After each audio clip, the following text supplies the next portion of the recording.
Hello and welcome to our webinar series on how education continues when schools are closed. And I just start with a couple of housekeeping items. This webinar is being recorded and you'll find the website where you can download the recording afterwards on the screen. And during the presentations and afterwards, I encourage you to post your questions in the chat box. Then we can call on you later on in the discussion and hopefully get a lively discussion on this. And with that, let me just move right into the substance. Clearly, the COVID pandemic has massively disrupted education, but it also made us look at education with a fresh eye, question some of the things that we usually take for granted. The most obvious thing that 1.5 billion students around the world and their parents have learned over the last months is that education is not a place, but an activity, and that learning with technology simply must work in the future. We've seen how remote learning became sort of the lifeline for education, but at the same time, how difficult it is to address the many social functions of schools when schools are not in operation.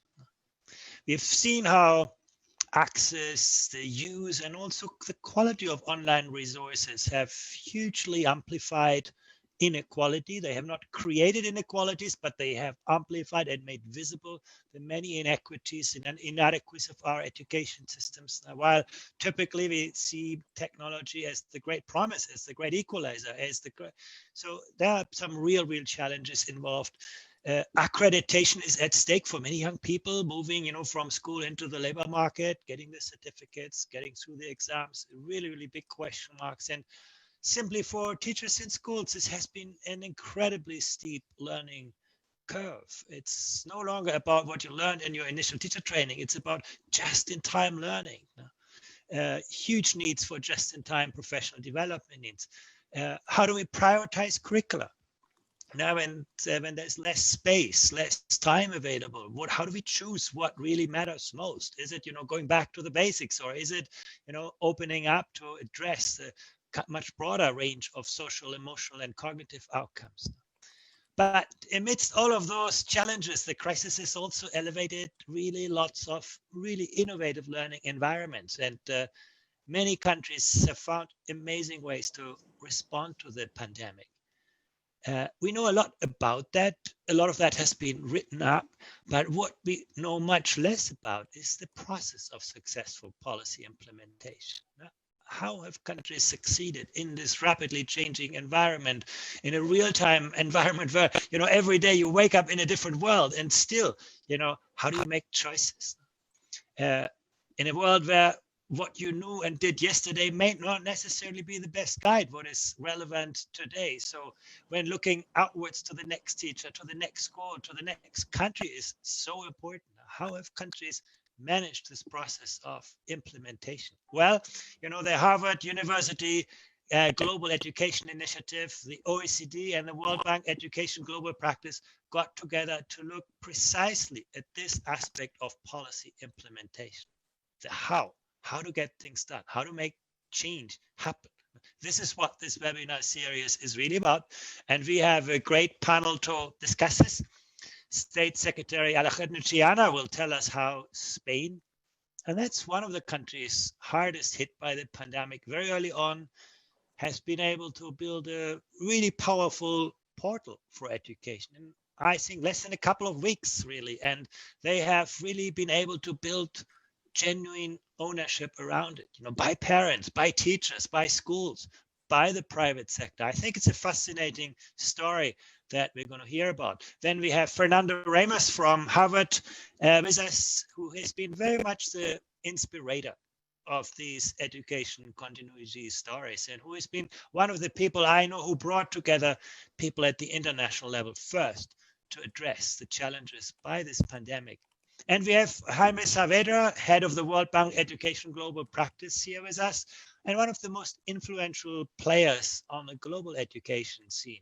And I also want to thank my colleague Stefan Vincent-Lancren, who's been actually holding the pen of putting the continuity stories together. But that's enough from my side. Alejandro, why don't you get us started with sharing your experience in Spain, and tell us how you got the different players in society really got united behind this effort. Well, thanks, Andreas, for this invitation, and I hope I could present briefly but clearly the main characteristics of the Spanish experience. Well, as many of you do know, Spain is a very decentralized country. It is organized in 17, we call autonomous communities, regions, states, provinces, depending of in other federal states. We are not a federal state, but I used to say it's a federal-like state in this sense. And so we are more or less used to cooperate between the different parts of the country, the different communities of the country, for working together. But it is true that, well, in some fields we did advance more than in others, and we have regions having developed a lot of tools for a different kind of learning and teaching, but some others are not that way. So it has quite a proof. But I think that this experience of cooperation has been crucial, because we had before this experience, and we have built in the Ministry of Education several centers, so to say, institutes and so on, for developing this kind of action. For instance, we have already since some years ago in our ministry an institute for technology in education and teacher training, combining both things. No? And this has been a crucial institution for developing that, because they were used to several things. On the one hand, to coordinate with regions for sharing resources, materials, teacher training courses, and some other things. On the other hand, they were able to produce audiovisual materials and so on. And on the other hand, they developed a joint work with the regions for organizing teacher training activities, traditionally since time ago. And so at this very moment, it was possible to give a quick response, because we had those bases, so to say. But we were not used to do that. So it was just the pandemics and so on who obliged us to act in this occasion. We have good relations with the Spanish public television, for instance, and this has one key issue also. We have good connections with private providers of materials and so on, with which we have been working very quickly in this sense. And we have the institutional structure for working together with the regions. And so I think that these things, which existed, some of them before, but they were not so used until now, but those were the basis for in a certain moment in which schools and teachers and so on had to reinvent themselves. We had some tools able to be run in a different way. And in my view, this is the main success of that. We, for instance, we did organize a new website called I Learn at Home, providing resources for teachers, of course, for regions, but also even some support for families and so on. And well, it was possible to do that based on the resources we had before. But this new website was organized in an absolutely new way.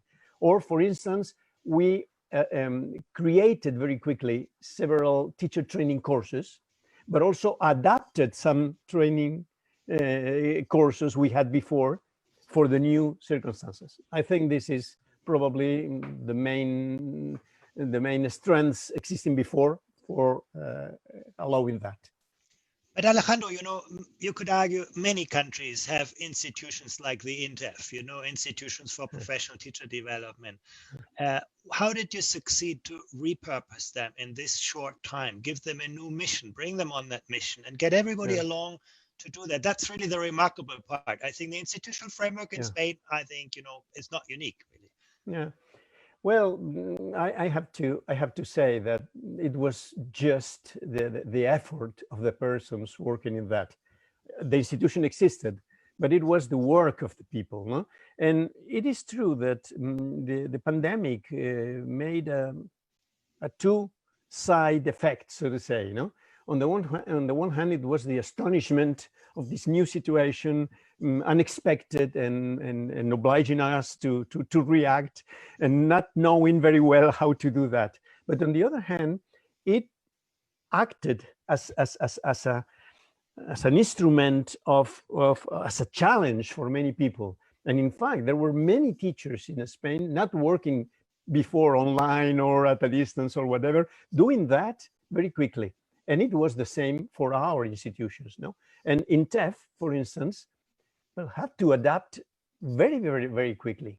They had before the knowledge, the experience, the expertise, but I have to say that we have a splendid group of persons very committed with the work, supported as far as we could by the authorities for doing that. And we had also a very positive reaction on the part of the public TV in Spain, but also in the part of the, as I said before, the public providers. No? For instance, for offering the new programs, the new TV programs, we had not those we had some, of course, but not for allowing us to broadcast 5 hours a day, 5 days a week, during one week and another. So, and many of these providers allowed us for free to use their materials, and we had to, of course, revision all these materials and select and so on and so forth. But it was the generosity of many of these providers who allowed us to do that. Of course, first week, well, had some problems, as you can imagine, but it was a process of improvement very quickly. I have another question for you. Some people fear that online learning and digital resources will sort of squash nuances and, wipe out cultural uniqueness. And I know that in Spain, there's usually a big aversion against any kind of central solutions in education. Yeah.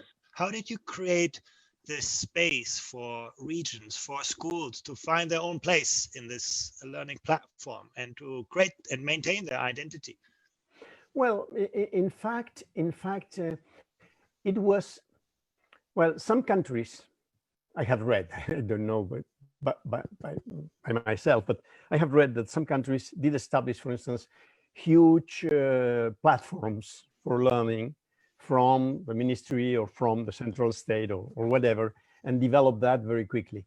Our tradition, due to our decentralization system, is just the opposite. So we had to build on what existed from different regions, from different schools and so on. And we have already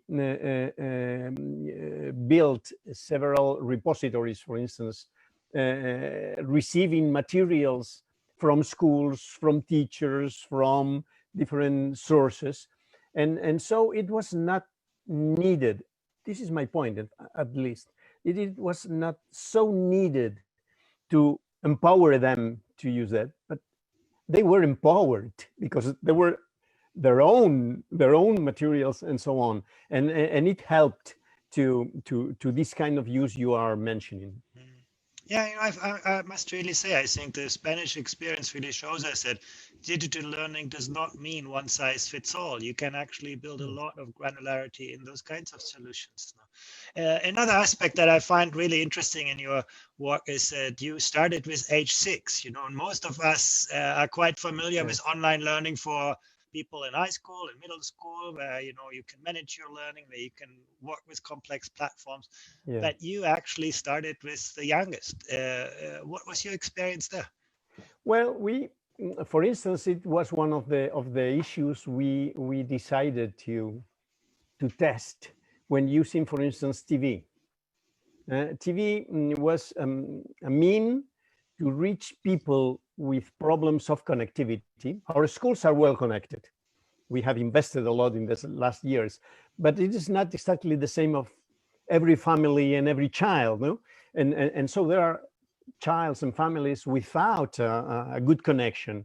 And we said, well, at least TV can be watched almost everywhere in Spain. So why not using it? No, and we devoted a part of these broadcasts every day for youngest students. No, and it was a good experience. We are now doing analysis of what have we learned from that. No, but it was a good experience.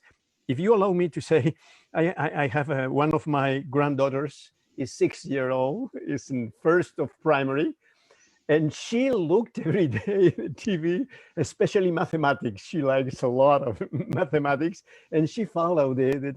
For me, was a kind of test because I have another one of 10-year-old, so on. But this of 6, it was very interesting to see. Of course, it is not magic. It is not. So it doesn't fit with that. So we have to build on that and so on. But the experience proved to be, I think, probably better than we expected. You know, another thing that I think is really remarkable in your work is that you actually keep track of impact in use. I think you use Google Analytics to actually impact. What's been your experience with, you know, take up? Who has used it well? Who has, you know, benefited most? Do you have any lessons to share from that? Well, we have, for instance, we have been doing a following of these activities, and some of the data are really impressive. No, for instance, in a couple of weeks, we had 1,800 new teachers taking new courses, immediately preparing 10 days for doing that.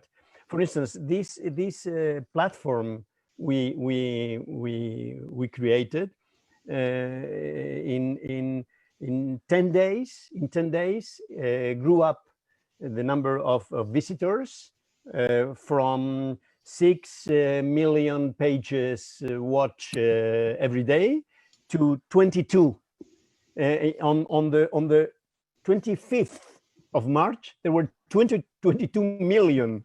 So it was quite impressive. And for instance, TV by 11 May, there was 1 million of reproductions of programs and so on. So the data are very interesting. So we have been working, we have started to work with the Ministry for Economical Affairs and Digital Transformation, is the name, with the part of digital transformation, to develop artificial intelligence for the use of the education system, and how can we do better use of these tools for the purposes for the future. So it is not that reality now, I have to say, but we have already and we have developed very quickly that we should go ahead.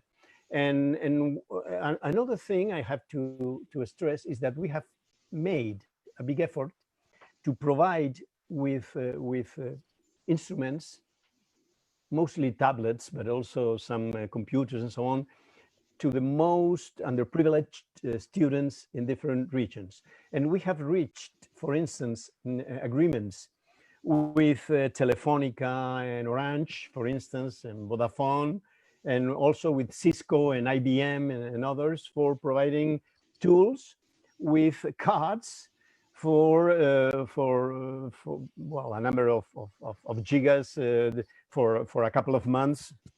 For this period, we started to think, and we are going to transform that in a more ambitious program for being sure that at the beginning of the new course, students have the possibilities of having their own instruments and so on, because we have developed bases on that. Several regions have increased the possibilities of their own hardware possibilities and so on, and platforms and so on. But we have to provide the schools with instruments for being given or passed for some time to the students and so on. And this is not the central point, of course, but it was a requisite if we wanted to have the possibility to going ahead without deepening the digital gap. Thanks, Alejandro. I hope we find some time later on to talk about, the future. What do you think will remain from this? What we can take forward to the future of education. But before getting into this, Jaime, let me come to you. Just ask you, what do you think we can learn from the Spanish experience, the solutions, but also the way of policy implementation? Spain is generally not easy territory in terms of education policy and politics. So they succeeded in that context. You think, that provides a lesson for other parts of the world? What's your take on that? Yeah, thank you very much, Andreas. Can you just want to confirm, can you hear me well? Yes. Great, excellent. So look, first, thank you very much to Alejandro for this for these points. I think we can really learn a lot because we see, and let me mention a few points in which which might be important for countries everywhere in the world, including low and middle income countries. First of all, I mean, I think it's a very good example of very effective and fast implementation, right? The web portal was developed in 10 days. We have seen that in a few other cases, and this is interesting because it really shows that when countries are really pressured and are in an emergency, so sometimes things that you could say, well, this is impossible, we need a year, we need 6 months to do this, things happen very, very quickly. Second is the issue of the multi-platform strategy. And probably this happens in Spain, but happens in many, many countries in which, we should really be worried about the issue of equity. In a middle income country, in the best case, 50% of kids will be able to have internet at home. In a low income country will be 10% or 20%. So actually, we need to have this combination of the high tech and the low tech. Great. The more that we can do online, fantastic. But that has to be combined with radio, with TV, with text messages, and with paper, right? Paper is a technology, right? So making sure that also kids have material to read at home. And then the beauty in today is that all those things could be combined. So if we are using resources, a material through TV and radio, teachers and parents can receive instructions or can receive guidance through text messages using their smartphones in order to give the child a better structure for those things that she or he is watching through the TV.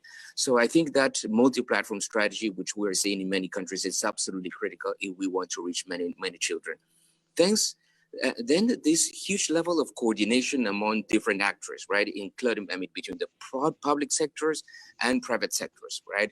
Using TV, using publishers, and be very pragmatic. What's material that it's out there, and let's use as much as we can.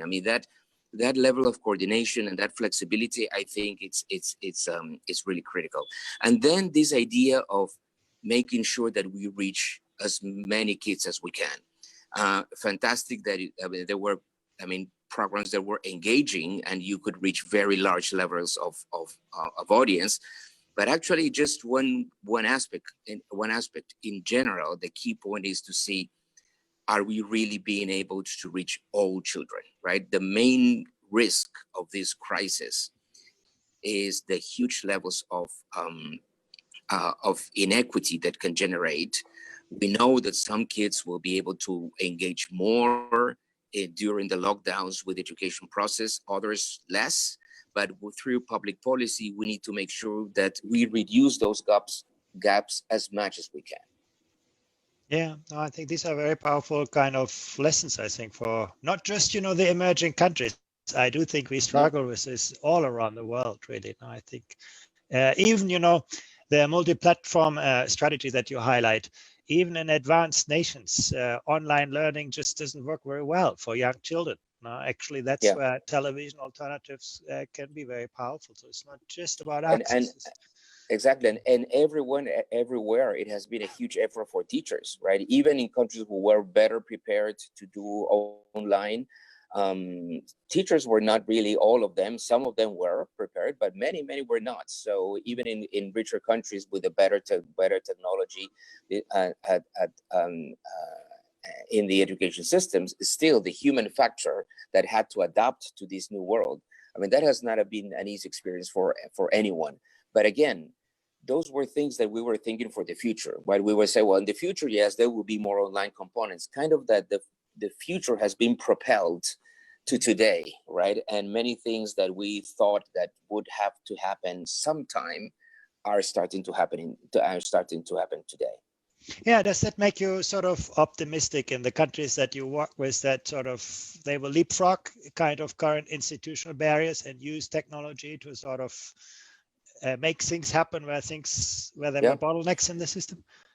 Look, it makes me optimistic that we have a huge opportunity, but we have at the same time an incredible challenge, because I think this crisis has revealed two things. One, that there was a digital divide, which we knew, right? We have been talking about the digital divide for many years, but now this is kind of a slap in the face. Look, you knew that there was a digital divide. Now the fact that we hadn't acted upon that divide implies that then children have very different opportunities in order to be able to continue their learning, right? So now this digital divide is hitting on us, right? And we need to close that. So we need to work much faster in terms of improving connectivity on one hand, but then on really integrating technology to the curriculum, right? And making sure that at the classroom level, digital tools can be really integrated into the education process. But the other thing that this crisis has revealed is that the teachers are absolutely critical, right? And many parents who today are with their kids at home and are struggling to be kind of effective tutors, right? And participate better on their education process. Now they really realize of the importance of the teacher. So at the same time, this is revealing two things. Technology is critical, but the human factor is critical. So hopefully this will lead us, right, to a new system in which we have precisely the right combination between teachers and technology, and recognizing that education is really a social experience. It's about human interaction, and at the same time, the technology could be critical, right, in order to make those teachers more impactful, more effective. So hopefully this will move us to that better world, right, in which we enhance the work of teachers with technology, and that we can make sure that more teachers are better trained, and hence this could lead us to a more resilient system and also to a more equitable system. Thanks, Jaime. Fernando, you have looked at education continuity in many countries and from many perspectives. What's your take on the Spanish implementation story? I think that there are two lessons from this case that have tremendous global significance. The first one is the sheer scale that this innovation was able to achieve in a record amount of time. When I compare those 10 days that it took to build this infrastructure with the amount of time that it has taken anywhere in the world to plan educational television, which is in the order of 3 to 5 years, and the resources The analogy that comes to mind is the difference between NASA and the way it used to produce rockets and launch them into space compared to SpaceX, which through a public-private partnership in record time can do something that would take governments decades to do. And I think this is unbelievable because it speaks about the great potential, both technological and human, for innovation in record time to do things that we really haven't deployed. And I think this is a great lesson. The second lesson that I think is perhaps even more significant is the fact that you were able to bring together around the table various stakeholders, various government institutions, but various public-private. And the reason I think this is significant is not because this is hard to do in Spain, this is hard to do everywhere.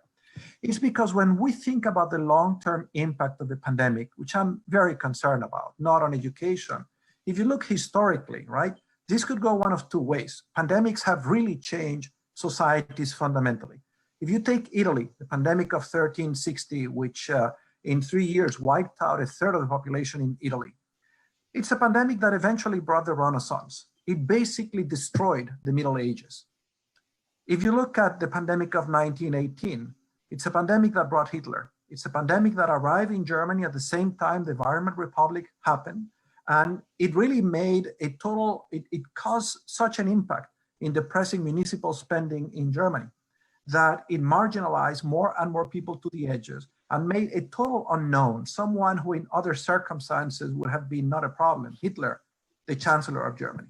I don't know which way this pandemic is going to take us, but I think the stakes are exactly of that magnitude. It's either going to bring us a renaissance or it could have profound destabilizing consequences for the world as we know it.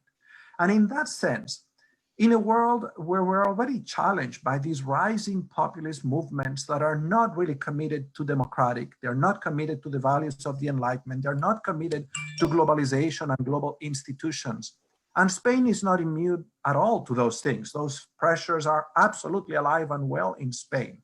To see that a response to education is able to bring people together around the creation of a common good is remarkable. So I think it's very important to try to understand, you know, what explains this miracle? What explains this SpaceX of education?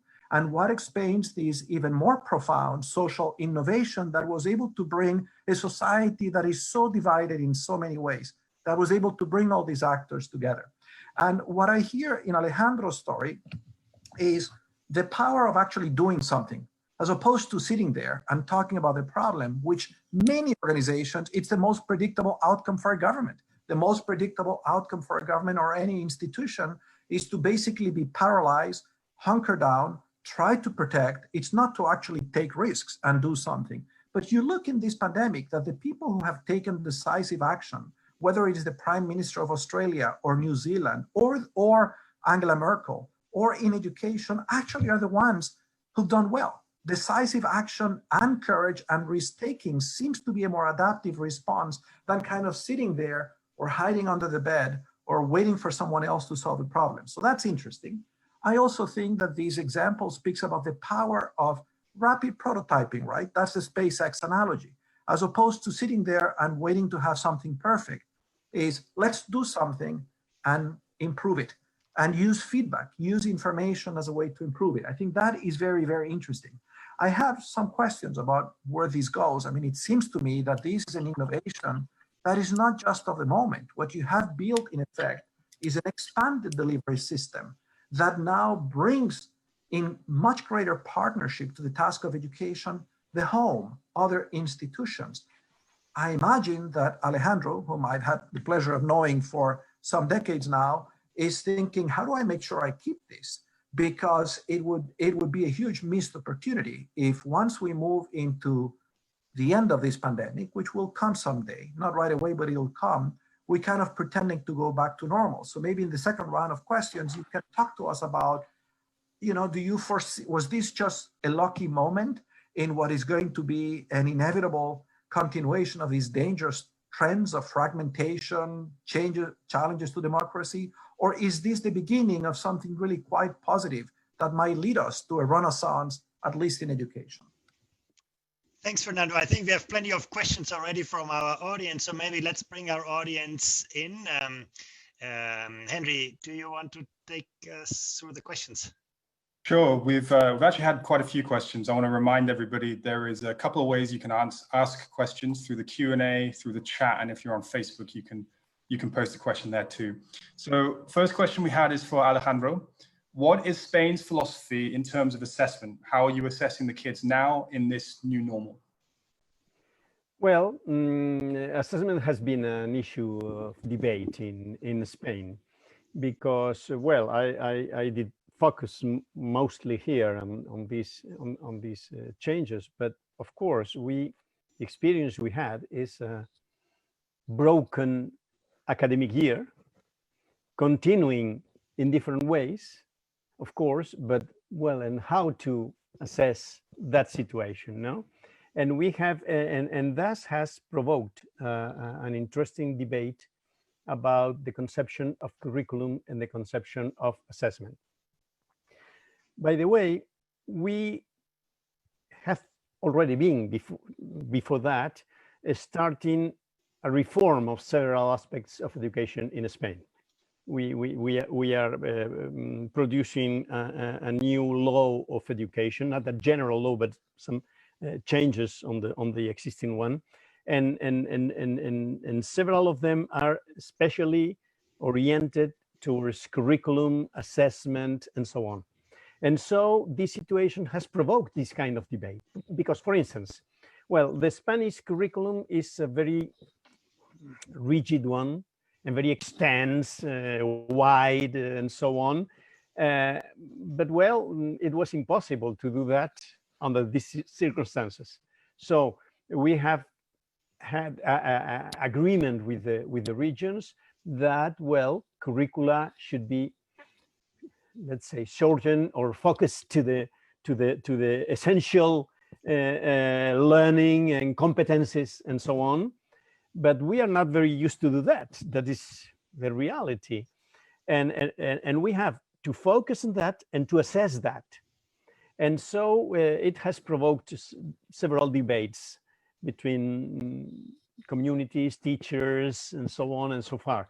We have not solved all this issue, but we are starting to change the minds of many people in the education culture, so to say, the school culture, in order to take these things. So we have not decided an absolutely new system for assessment, but we are starting to develop in that direction as a consequence of that.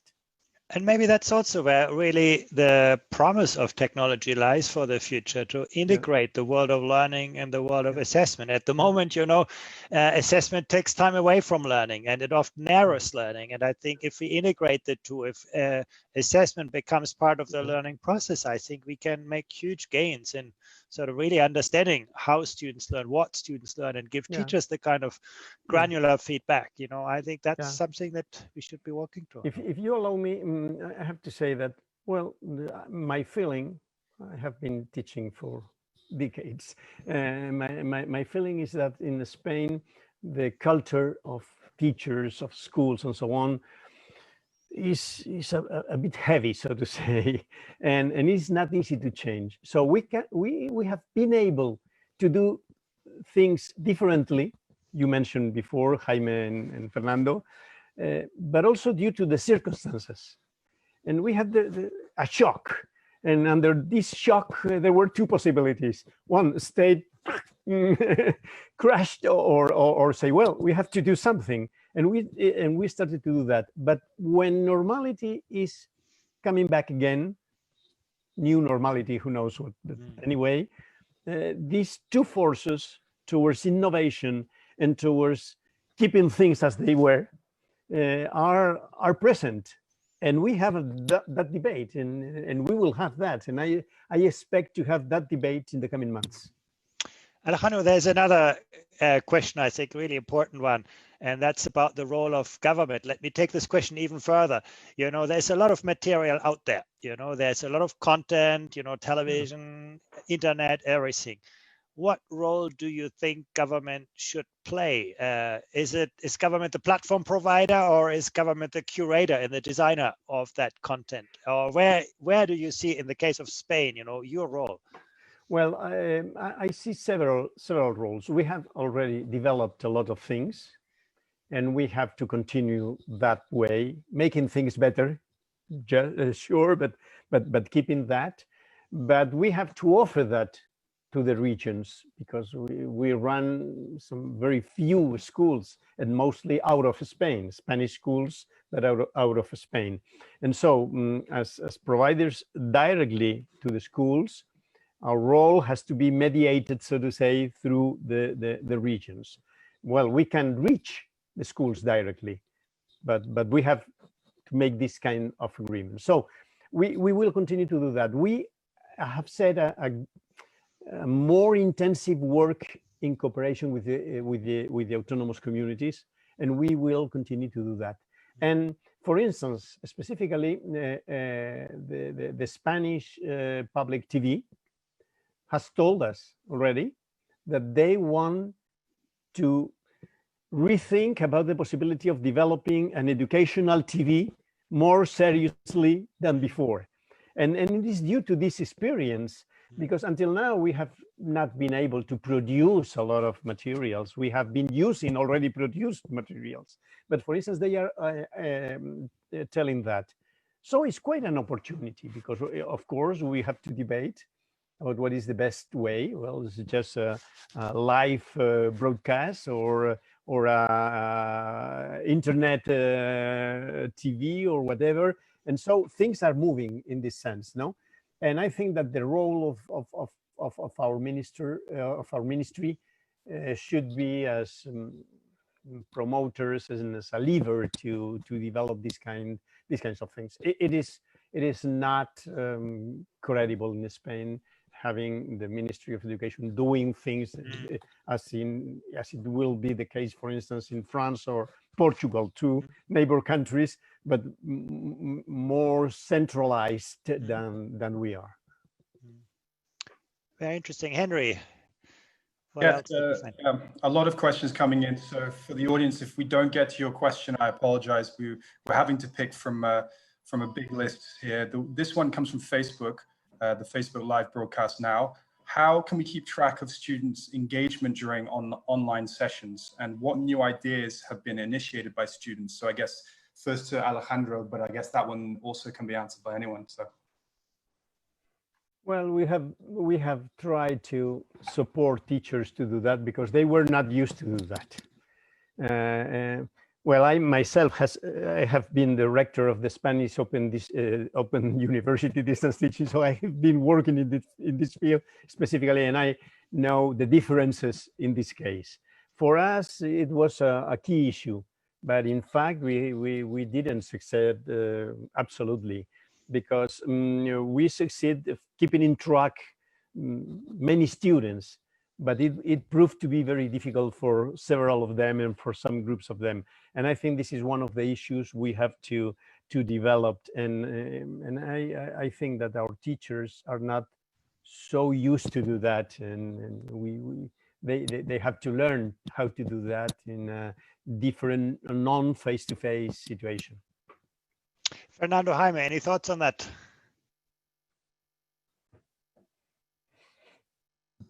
Your microphone. Yeah, no, I'm muted, so sorry about that. So let me, we don't have a lot of time, so just let me mention a couple of things. I think on this issue of specifically of assessment, it's basically, it brings many of the challenges that we have. First of all, in the sense that the online instruction and the online interaction between the teacher and the student has to be different. Is you don't replicate what's happening in the classroom to what happening in a screen, right? You need to have material that is more engaging, and that you can have opportunities to see if really students are connected in a much more continuous way than what you could have in a presential way, because you don't necessarily see what's happening. So you need to engage in a different way. Second, in terms of the specific assessment, we'll need to work, start thinking of completely new ways, right? I mean, in terms of, for instance, using text messages, right? How can you, through text messages, have very quick engagements or small questions just to know if children are getting the basics or not. So that's something that we have not been doing, and we'll need to learn on how to do that in a much more frequent basis. So I think assessment is just one of those aspects in which we need to learn to do things different. Again, it's something that probably was going to happen anywhere, in any case, maybe 5 years from now or 10 years from now, but that's just happening now, right? Because I think what's happening and will happen faster is that we will have a better understanding that the education process does not happen only in the school. The education process happens in the school, and there has to be a continuity between the school and home, right? And the whole learning process will have to be a continuous, and we need to think of a school be really beyond walls. But for that to happen, then that means that at home, certain conditions have to be there, right? And there's a lot of inequality precisely in the conditions at home, right? At home, you may or may not have access to internet. You may or may not have parents that can help you and that gives the right environment. You might or might not have a place to work. You might or might not have books. So we'll need to improve conditions at home, and a resilient system will be one that will have to work on that, right? That's why seeing now countries who are giving tablets to children, it's not easy process, but it's a move on the right direction. And let me close by saying that in this space in which we'll need to see a continuous of the education process so that the system is more resilient for any other shock.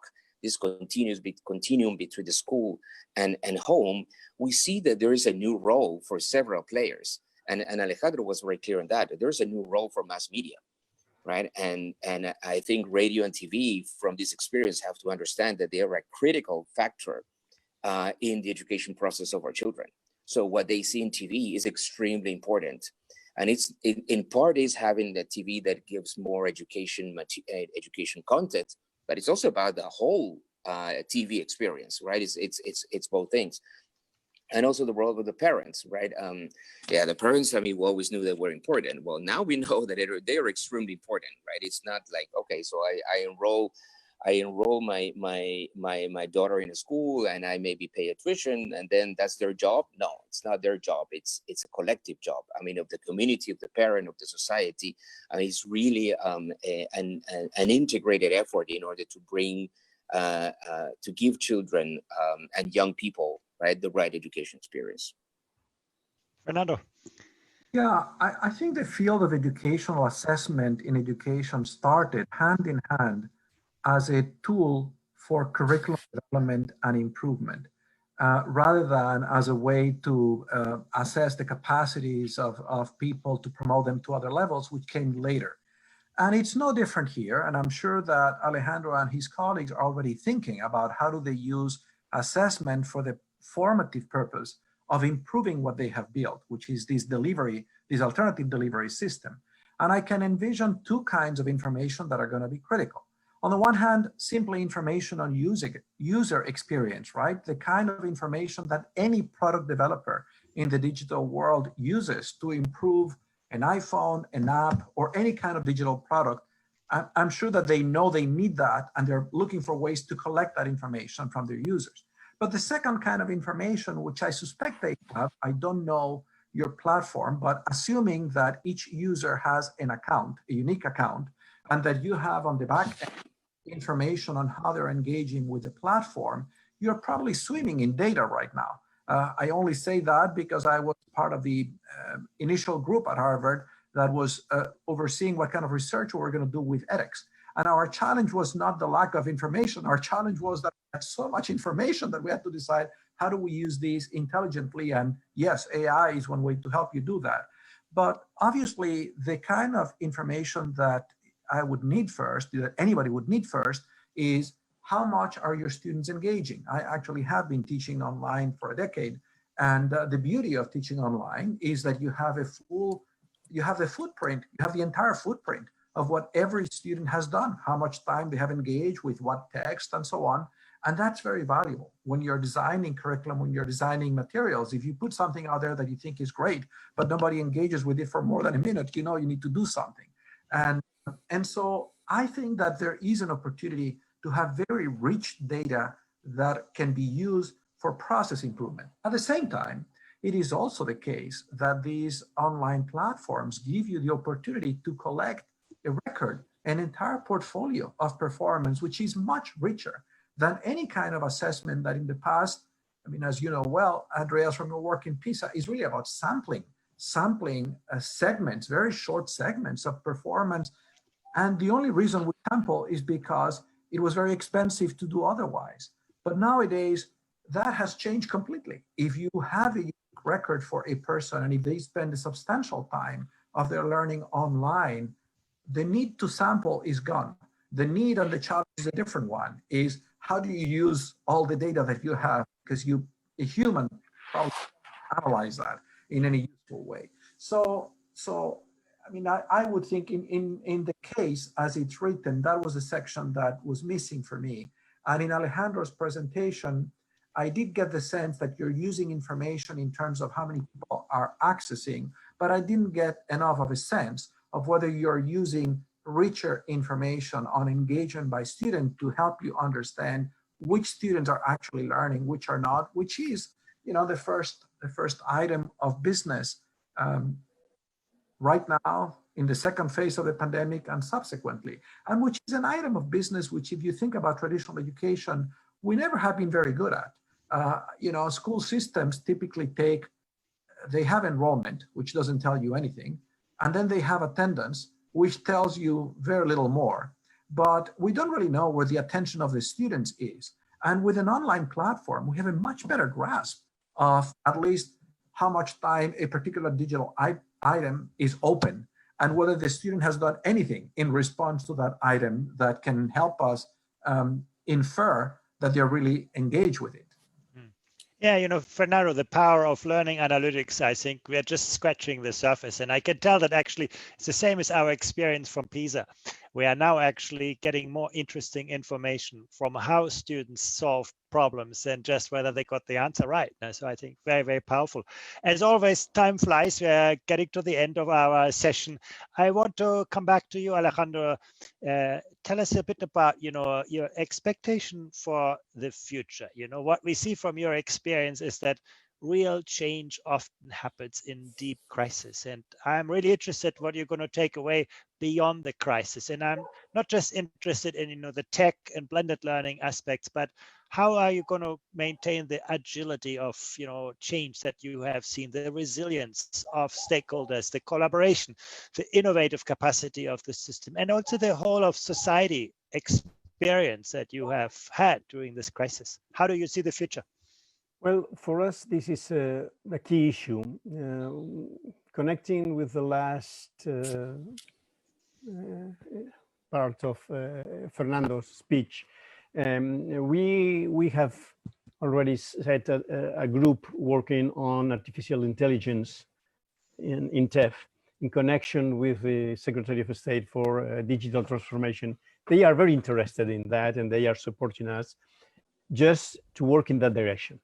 So we have a task to do, which is to reflect upon what have we experienced and learned, and how can we take this advantage for the future. A second thing I would like to stress is we have realized the power of coordination and working together. This morning, we have had a meeting of the regional ministers, so to say, with the Minister of Education. It is the fourth in these 3 months. Traditionally, there were a couple of them in the year, so to say. Mm-hmm. And they have another commissions with the second level and for specific fields like vocational training. By the way, this is a great field of reform for us now currently. Yeah. You know? And we have had almost, I don't know, 15 meetings of this coordination with the regions in 3 months. So it's quite quite a vivid experience. But I have to say, it's not easy at all. When we are coming back to the, let's say, normality, some of these efforts provided for reacting to the shock and generosity and so on, well, are starting to appear again, rivalry, political fight, and so on and so far. And it is not that easy, because everybody wants to make their and mark their fields and so on. But for us, this is something crucial, As I said before, we are now starting a process of reform in Spain in these fields. I would like to have the possibility of changing several things, especially about our curriculum, our system, our teaching profession, which is a key issue for us. Spain, for instance, traditionally in tallies and so on, is one of the countries with less, let's say, collaboration among teachers and working together with others and assessment and self-assessment of teachers and so on. And I think this is a key role. I would like to see how the strengths and the forces raised by this reaction to the pandemic continues to work and allows us to discuss the issues, but also to take these decisions for the future.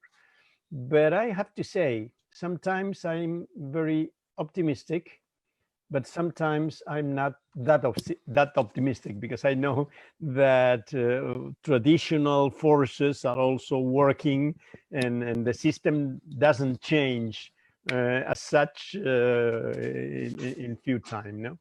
But I would like to see all these experiences got in this time, and all these forces working together, working in the system, because then the results will be worth.